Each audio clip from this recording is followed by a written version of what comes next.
I want a way for my characters to push themselves beyond the normal limits when they're getting desperate in a fight, to go outside the rules of regular combat and do an attack that's more powerful than they can normally do, but much riskier. It's that moment in fiction when the hero with nothing left gets up one last time and lunges, leaving himself completely exposed to counterattacks.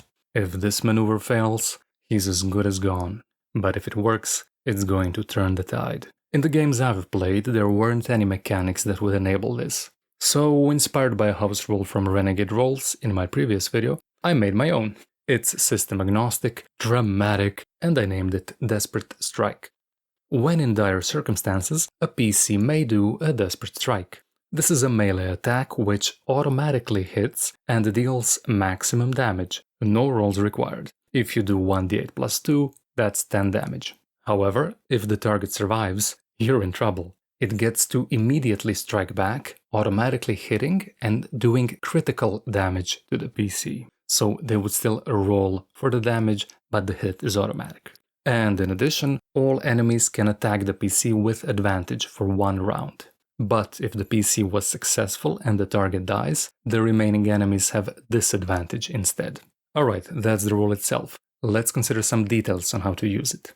First, what exactly are these dire circumstances in which you can do this? Briefly put, the PC has to be very low on health. It will depend on the exact system you're using, but as a guideline, the crit counterattack they're about to receive should be able to take them out of the fight.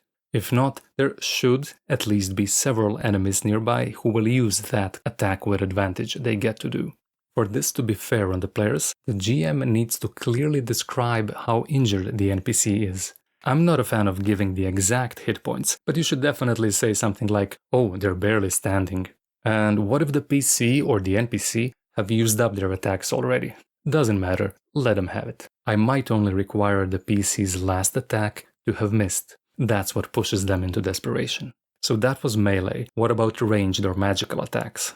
In principle, I would allow them, but there has to still be a way for the PC to take that critical damage. They can't be sniping from a completely safe position to do this. It has to be something like they steady their aim just a second longer, knowing full well the enemy archers are about to shoot. You know that moment from the film 300, when King Leonidas drops his shield and helm so he could throw the spear better? That's it. Magic is trickier, both PC and NPC, as it depends a lot on the system. First of all, you probably don't want the NPC Archmage retaliating in melee, doing a crit with her dagger for a mighty 1d4-1. A free spell will do fine, but you can get creative and say there was a hidden snake familiar up their sleeve, or that a PC's attack broke a wand of fireball. PC spellcasters might have an item that says break in case of BBEG, or they could reach into the ether and pull so much magic that the critical counterattack is actually them doing damage to themselves. Finally, this rule is for responsible adults only. It's meant to allow a dramatic showdown moment, not to boost the paladin's damage per round. If your players are likely to abuse it, limit it to once per campaign. I'm Salty Nick, and thank you for sticking around.